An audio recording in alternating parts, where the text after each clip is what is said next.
Doutor, eu sei que errei, são dois fatos que me ocorrem. Por amor se mata e morre, eu nem morri, nem matei.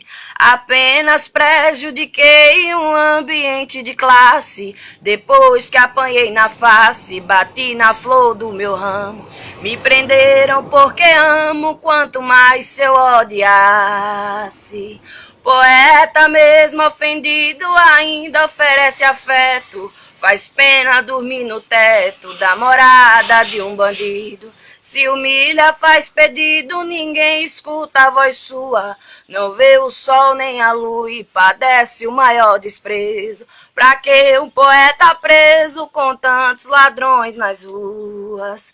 Sei que não sou marginal, mas com ciúmes de alguém. Bebi pra fazer o bem e acabei fazendo mal. Eu tenho casa e quintal, portão, cortina, janela. Deixei pra dormir na cela com minha cabeça lesa. Só sabe a cruz quanto pesa quem tá carregando ela.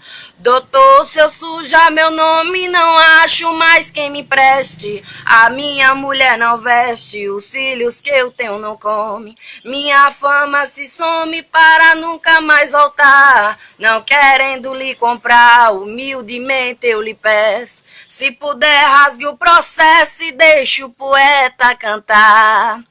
Deixa eu contar um pouco do que lá em casa tem. Chiqueiro de prender porco, moinho de ralar xerém. Um rádio velhão de som que há mais de 100 anos tem. Eu ligo, presta, está pronto, comprado, não sei por quanto e vendido, não sei por quem.